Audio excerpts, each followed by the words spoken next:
Hello and welcome back to asset guide YouTube channel. आज की इस वीडियो में हम देखेंगे आरबीआई की तरफ से आई एक इम्पोर्टेंट वार्निंग और इससे बैंकिंग सेक्टर में बड़ी गिरावट आ सकती है। तो सारी चीज़ें डिटेल में देखेंगे, लेकिन उससे पहले हर बार की तरह यदि आप चैनल पर पहली बार आए हैं तो सब्सक्राइब करें और इस बेल नोटिफिकेशन को दबा दें ताकि आपको सारी वीडियो के नोटिफिकेशन टाइमली मिलते रहें, तो जिससे आप कोई भी टॉपिक मिस ना कर पाएँ। तो चलिए शुरू करते हैं आज का वीडियो और लेकर चलते हैं आपको अपनी पुरानी इंडेक्स पर।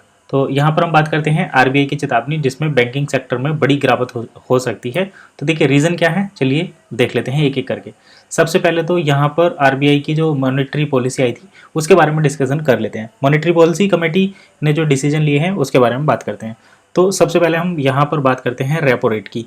एक एक करके चीज़ों को समझेंगे जिससे कि आपको कोई भी दिक्कत यहाँ पर ना हो। तो रेपो रेट इस समय 6.5% है और ये अनचेंज रखे गए हैं। तो हालांकि इस मॉनेटरी पॉलिसी में कोई भी ऐसा बड़ा बदलाव नहीं है जिसकी वजह से कुछ मार्केट पर इम्पैक्ट पड़े, और ये हम लास्ट में देखेंगे चार्ट पर इसको किस तरीके से दिखाया गया। तो रेपो रेट जैसे ये रहा बैंक हो गया आईसीआईसीआई, एसबीआई, एचडीएफसी, ये बैंक होते हैं।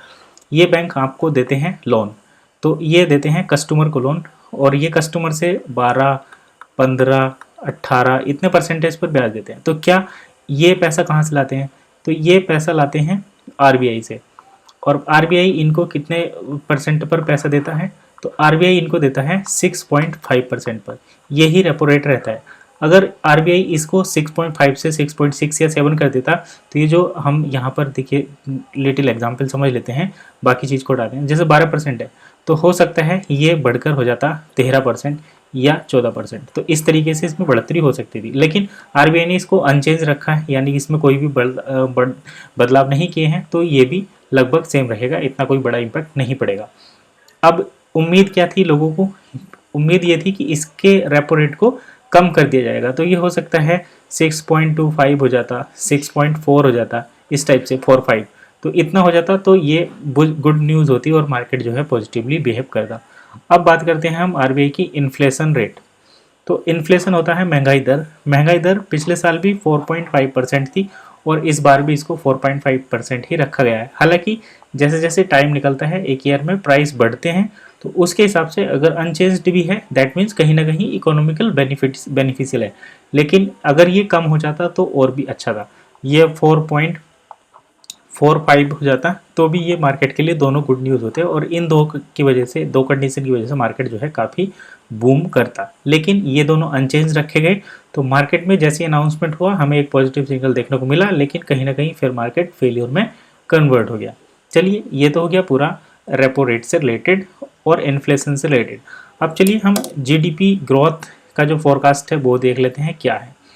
तो इंटरेस्ट रेट तो हमने देख ही लिया, जब रेपो रेट ही चेंज नहीं हुआ तो इंटरेस्ट रेट जो है वो भी अनचेंज यहाँ पर रहेंगे। तो आईआर इंटरेस्ट रेट में कोई बदलाव नहीं है। दैट मीन्स उम्मीद है कि आने वाले सेशन में इसको जो है कम किया जाएगा। तो नेक्स्ट जो एमपीसी होने वाला है, मॉनेटरी पॉलिसी कमेटी की जो नेक्स्ट मीटिंग होने वाली है वो दिसंबर में होगी।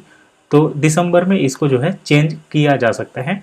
तो जो 4.5% है इसको घटाकर 4.45% किया जा सकता है। और इसके पीछे का रीज़न ये है कि यूएस में फेडरल रिजर्व ने इसको जो है घटाया है, उनकी जो इन्फ्लेशन रेट थी उसको कहीं ना कहीं डिक्रीज किया है। तो यही रीज़न है कि इंडिया में भी इसको कम किया जाना चाहिए, और वहाँ पर कम होने की वजह से उनका मार्केट बूम पकड़ा, लेकिन हमारे यहाँ पर इतना ज़्यादा उछाल मार्केट में नहीं आ रहा और ये गिरावट की तरफ ही चल रहा है। चलिए इसको कम करते हैं। GDP growth, gross domestic product की अगर ग्रोथ की बात करें तो ये अभी 7.2% है। लास्ट ईयर भी, लास्ट सेशन में भी ये लगभग इतना ही था। तो ये अनचेंज्ड है, ये इसको भी कोई चेंज नहीं किया गया है।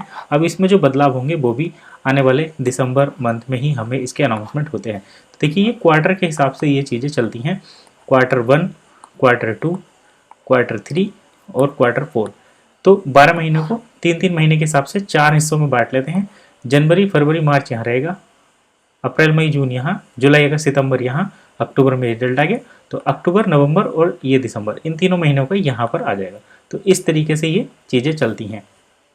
तो चलिए अब बात कर लेते हैं इन सब चीज़ों का मार्केट पर क्या इम्पैक्ट पड़ा, मार्केट में किस तरीके की तबाही हमें जो है देखने को मिली, उसके बारे में डिस्कशन कर लेते हैं। तो जैसे ही आरबीआई की तरफ से मॉनेटरी पॉलिसी का अनाउंसमेंट शुरू हुआ, देखिए पहले मार्केट 51,200 और 51,000 इसके बीच में यहाँ पर कुछ रेजिस्टेंस लेती हुई कंसोलिडेट करता हुआ नजर आया। लेकिन जैसे ही अनाउंसमेंट शुरू होता है तो सबको उम्मीद थी कि रेपो रेट क्या होंगे, कट होंगे, रेट कट होंगे और इंटरेस्ट रेट कट होंगे, तो कहीं ना कहीं मार्केट में एक पॉजिटिव वाइब देखने को मिली। और ये देखिए 1 2 3 मिनट के अंदर ही मार्केट में 51,000 से 51,500 का यहाँ पर जो है एकदम जंप लगाया। लेकिन जैसे जैसे ही पता चला कि इसमें कोई चेंज नहीं किया गया है तो यहाँ पर मार्केट में फिर से गिरावट आ गई और मार्केट वहीं अपने 51,000 के रेजिस्टेंस पर सपोर्ट पर आ गया। और ये पिछले 2 दिन से अभी यहीं पर ही है, ऊपर जाता है 500 के आसपास आकर फिर नीचे आ जाता है। तो मार्केट पर ये इम्पैक्ट हो रहा है। अगर रेपो रेट 0.05% से भी कम कर दिए जाते और जो 6.5% है उसको घटाकर 6.45 या 6.4 भी कर दिया जाता तो मार्केट अब तक बड़ी रफ्तार पकड़ चुका होता और ये 52,000 को भी पार कर चुका होता। अब चलिए ये चीज़ तो हो गई, आरबीआई ने बैंक ये सब कर दिया।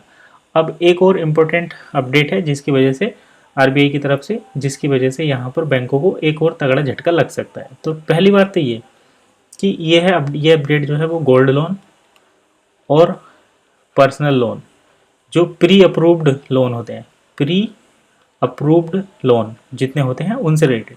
तो गोल्ड लोन में क्या होता है, गोल्ड लोन में सरकार बैंक जो है वो गोल्ड के बदले में लोन प्रोवाइड करते हैं। इस पर काफ़ी अच्छा इंटरेस्ट रेट बैंक कमाते हैं। तो क्या होता है कि इसमें कुछ रूल्स को कम किया जाता है। जैसे मान लो क्वालिटी की सही से जांच न करना, 1 लाख का गोल्ड रखा और 1 लाख ही यहाँ पर लोन अमाउंट प्रोवाइड कर दिया जाता है। कुछ केसेस में ऐसा हो रहा है। तो इससे कहीं ना कहीं आरबीआई का नुकसान हो रहा है, बैंकिंग सेक्टर में लॉस हो रहा है। और ये क्यों किया जाता है, क्योंकि यहाँ पर जो इंटरेस्ट रेट है उसको कहीं ना कहीं बढ़ाया जाता है या ज़्यादा इंटरेस्ट कमाने के लिए ऐसे किया जाता है। अब बात करते हैं दूसरा होता है प्री अप्रूव्ड लोन। तो आप देखते होंगे अगर कोई भी बैंकिंग ऐप आप यूज़ करते हैं तो उसमें एक मैसेज आता होगा कि you have 5 lakh birth pre approved loan, you have 50,000 birth pre approved loan. तो प्री अप्रूव्ड लोन के बहुत ऑफर आते हैं, चाहे वो व्हीकल से रिलेटेड हो या दूसरे जितने भी।